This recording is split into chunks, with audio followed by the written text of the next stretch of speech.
ke mfowethu phakathi ngiyakuzwa madoda usindisiwa ngithi phecelezi ngolimi lokuhamba kuthiwa i-salvation.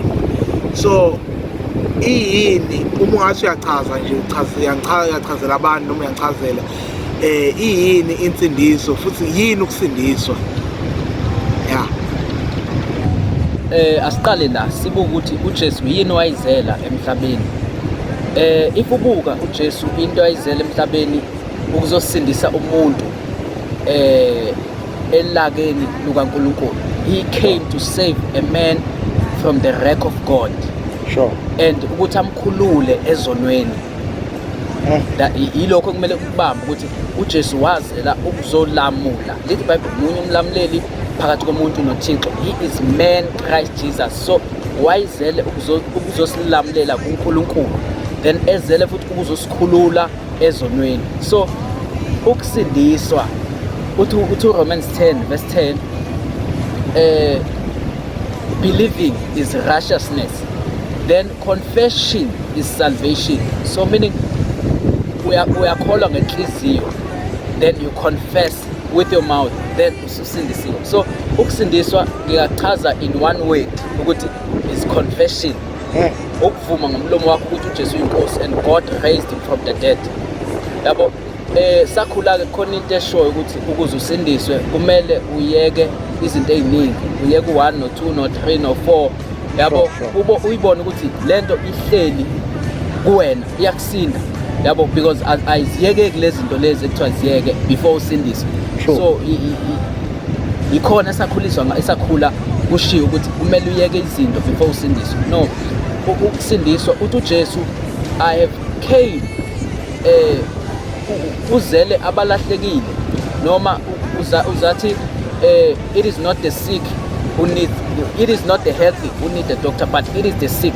So uJesu uzele labo abagula, noma labo abagqilazekile, labo abasezonweni, labo abazibona bengawufanele umusa wakhe, ilabo abazele.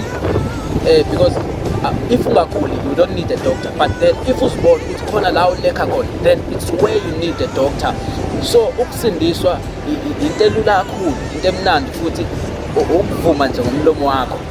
Uvuma, confession, because uma believer then uyalunga. But then the minute you confess, it's whereby you get saved. Then izinto zakho ziqale kabusha. The Bible says that umuntu ekuKristu uyisidalwa esisha, konke okudala kuyadlula kuvele okusha. So it is an immediate effect ukuthi kuvele okusha. Yabo yeah, so that is why futhi abantu abaningi uthola ukuthi abasindiswa, because bezwa insindiso iyinto enzima. Sure. Yabo bayizwa into, kanti uma siyipresenta ukuthi no, ukuvuma nje umlomo wakho, then God will work from there, will work in you from there. Yabona khona abantu abangakazi bethena ukuthi yeke u1 no2 no3, but ngokufundiswa ngokuthandaza then babone nje sebe allergic kulezo zinto lezo, because God is working from them. And I can assure you ukuthi there's a difference kumuntu oyekiswe into uNkulunkulu na kumuntu oyekiswe omunye umuntu. Because uma lo muntu lo esengasekho phambi kwakho, automatically you go back and do the same thing. But then uma uyekiswe uNkulunkulu leyo nto leyo, it is impossible ukuthi ubuyele emuva uqale phansi, because uyekiswe uNkulunkulu, awuyekiswanga umuntu. So nje all in all, salvation is confession. So ngiyamalapha phakathi uyachaza, but nguzwa uthi munye umlamuleli phakathi kwabantu noNkulunkulu. So ngifuna uthi ungichazela kafushane kulo ngxenye. Ngifuna ungichazela kancane nje kulo ngxenye ukuthi uqonda ukuthini. Okay, uyabona if ufunda u1 Timothy chapter 2 verse 3 4 5 verse 4 5, okay, uthi kuhle kuyabongeka uNkulunkulu ukuthi abantu bonke besindiswe befikelele kulazini iqiniso.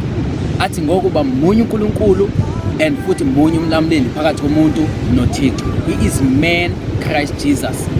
So meaning lento le ihamba kanje ukuthi uma thina sobabili sixabana kudingeka umuntu ezosilamula ukuze siye kuxabana yabo ukuze sixolelane noma siye kuxabana.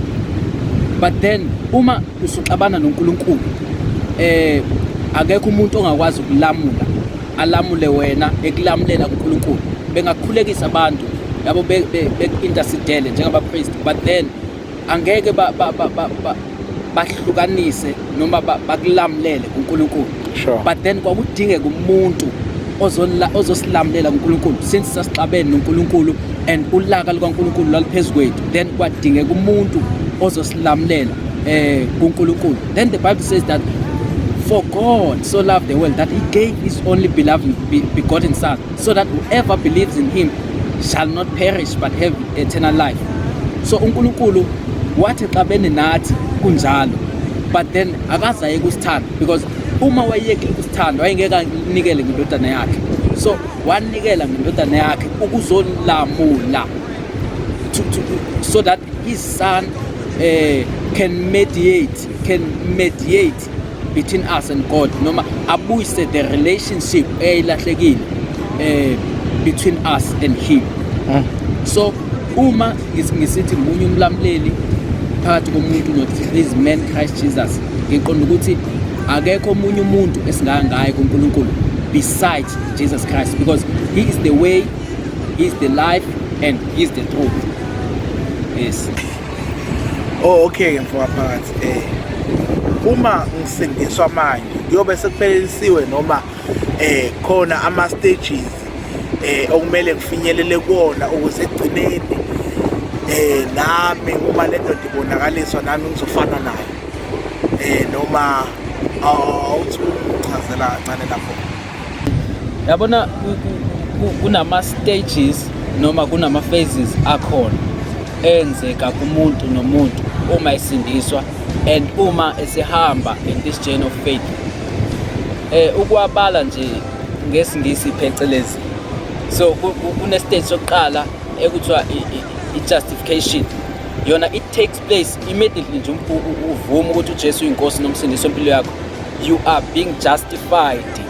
So that's why the Bible says the just shall live by faith. So meaning from now on you shall live by faith, because now you are just. This process or this phase takes place immediately usindiswa. Then esibili, it's a sanctification. You are being sanctified. You are separated or you are set apart. So yona it's a continuous process enzeka kumuntu nomuntu as ulungiselwa the last phase. So as now sikule phase ye sanctification, we are being sanctified daily. That is why the Bible says that whoever who wants to follow me, he must deny himself and take up his cross and follow me daily. So it's a continuous process, a daily process. Then we go on the last one. The last one, which is glorification. Yona glorification, it takes place after everything. So now we have hope that as ushilo ukuthi ufuna ukuthi uma ibonakaliswa ufane naye. So you have hope now. Through hope we glory. Yabo leyo phase eyothi uma sebonakaliswa sifane naye, which means kusekugcineni kwakho konke. So ilezi stage sentini ukuthi justification, sanctification ne glorification. So glorification yona lesihlele ethembeni ukuthi one day we shall be like him. Yes. Ngiyabonga kakhulu wemfoka phakathi isikhathi sakho ndoda yamadoda ungichazele wazwakala ungibona nje manje ngi-exuberant the way ochaze ngayo I'm supercalifragilisticexpialidocious. Ngiyabonga kakhulu ndoda yamadoda, ngiyabonga isikhathi sakho. uNkulunkulu ngathi ngakubusisa nami just for ukukhula enkosini. Ngiyabonga kakhulu ndoda yamadoda.